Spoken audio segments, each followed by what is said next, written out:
খুতবা চলাকালীন সময়ে আমাদের খতিবরা কখনো খুতবা থামায়? প্রথম খুতবা শেষ, বসে, তারপরে দ্বিতীয় খুতবা। খুতবার মাঝখানে কোনো থামাথামি নাই। আল্লাহ রাসূল সাল্লাল্লাহু আলাইহি ওয়াসাল্লাম এটা কত প্রাণবন্ত ছিল।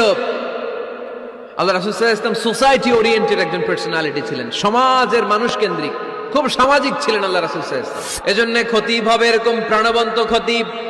সমাজে কি চলে, কি ক্রাইসিস, কি সংকট, ইয়াংরা কোন সমস্যায় ভোগে, আমাদের রাজনৈতিক অঙ্গনে কি সমস্যা, আমাদের অর্থনৈতিক অঙ্গনে কি সমস্যা, আমাদের সামাজিক অঙ্গনে কি সমস্যা, আমাদের পরিবারগুলোর ভেতরে কি ঝামেলা, প্রত্যেকটা কথা মসজিদের মিম্বার থেকে আসার দরকার আছে না নাই?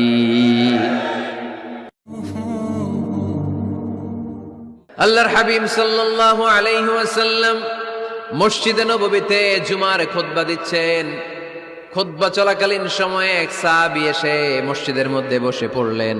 আল্লাহর হাবিব সাল্লাল্লাহু আলাইহি ওয়াসাল্লাম সাহাবীরে বললেন, দাঁড়াও। সাহাবী দাঁড়ালেন। আল্লাহর নবী জিজ্ঞেস করলেন, কেন বসে পড়লা? 2 রাকাত পড়ছো নাকি? সাহাবী বলে, পড়ি নাই। বিশ্বনবী বললেন, তাহলে তাড়াতাড়ি 2 রাকাত নামাজ পড়ে বসে যাও। সুবহানাল্লাহ পড়েন। 2 রাকাত পড়ো নাই তো পড়ো, দাঁড়াও, তারপরে বসো। দেখেন, খুতবা চলাকালীন সময়ে আমাদের খতিবরা কখনো খুতবা থামায়? কথা বুঝেন নাই? জুমার খুতবা আপনারা শুনেন না? খুতবা চলতেছে, ওই মুহূর্তে ইমাম সাহেবরা কখনো খুতবা থামায়? মাঝখানে কোনো ঝামেলা হলে থামায় না। প্রথম খুতবা শেষ, বসে, তারপরে দ্বিতীয় খুতবা। খুতবার মাঝখানে কোনো থামাথামি নাই। কিন্তু আল্লাহর হাবিব সাল্লাল্লাহু আলাইহি সাল্লাম কেমন খতিব ছিলেন দেখেন। আল্লাহর হাবিব সাল্লাল্লাহু আলাইহি ওয়াসাল্লামের খুতবা দেওয়ার স্টাইল এন্ড অ্যাটিটিউড এবং আমাদের খুতবা দেওয়ার স্টাইল এন্ড অ্যাটিটিউড, আল্লাহ রাসূল সাল্লাল্লাহু আলাইহি ওয়াসাল্লাম এটা কত প্রাণবন্ত ছিল।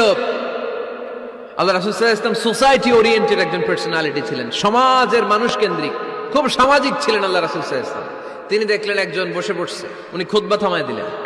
জুমার খুতবা থামায় বললেন, এই নামাজ পড়ছো না? পড়ো, 2 রাকাত পড়ো। আবার খুতবা শুরু করলেন। সুবহানাল্লাহ পড়বেন না?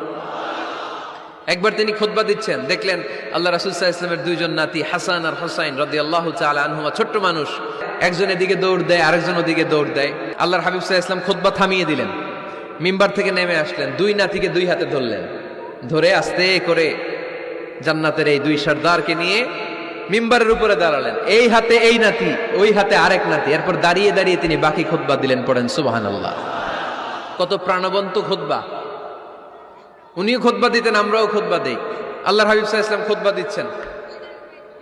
এক সাহাবী এসে বলল, ইয়া রাসূলুল্লাহ, মদিনায় দুর্ভিক্ষ, বৃষ্টি নাই, আপনি বৃষ্টির দোয়া করেন। রাসূল সাল্লাল্লাহু আলাইহি ওয়াসাল্লাম খুতবা থামায় দিলেন। থামাই দিয়ে দোয়া শুরু করলেন, আল্লাহুম্মা আসকিনা গাইসান মুগীসান মারিআন মুরিআন নাফিআন গায়রা দার আজিলান গায়রা আজিল। আল্লাহ, উপকারে বৃষ্টি দেন, যে বৃষ্টিতে আমাদের ফসল জন্মাবে, সবুজ ঘাস লতা পাতা জন্মাবে, আমাদের গবাদি পশুর রিজিক বাড়বে, এরকম উপকারে বৃষ্টি আমাদেরকে দিয়ে মদিনাটারে ধন্য করে দেন। বৃষ্টি শুরু হলো। জুমাবার বৃষ্টি, শনি রবি সোম মঙ্গল বুধ বৃহস্পতি শুক্র, টানা 7 দিন বৃষ্টি। এবার বৃষ্টির চোটে মদিনায় বন্যা হয়ে গেছে। এতদিনে দুর্ভিক্ষ, এতদিনে কি? এখন বৃষ্টির বরকতের দোয়া করছে, বৃষ্টিতে এবার বন্যা। যেই সাহাবী বৃষ্টির জন্য দোয়া করতে বলেছিলেন, পরের জুমাবারের খুতবার সময় এসে ওই সাহাবী বলেন, ইয়া রাসূলুল্লাহ, আবার খুতবার মাঝখানে, ইয়া রাসূলুল্লাহ, আর বৃষ্টির দরকার নেই, আর দরকার নেই, এবার বৃষ্টি বন্ধের দোয়া করেন। আল্লাহর হাবিব সাল্লাল্লাহু আলাইহি ওয়াসাল্লাম খুতবা থামিয়ে আবার বন্ধের দোয়া, আল্লাহুম্মা হাওয়ালাইনা ওয়ালা আলাইনা, হে আল্লাহ আমাদের চারিদিকে দেন, মদিনাতে আর বৃষ্টির দরকার নেই। চিল্লায় পড়েন সুবহানাল্লাহ। এজন্য খতিব হবে এরকম প্রাণবন্ত খতিব।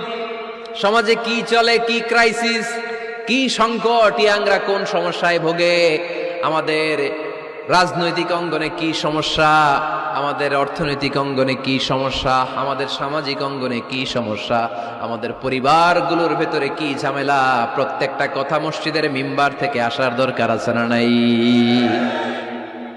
আল্লাহর হাবিব সাল্লাল্লাহু আলাইহি ওয়াসাল্লাম এভাবেই সমাজকে ঠিক করে দিতেন। Be a part of our vision. Do listen and share the khair.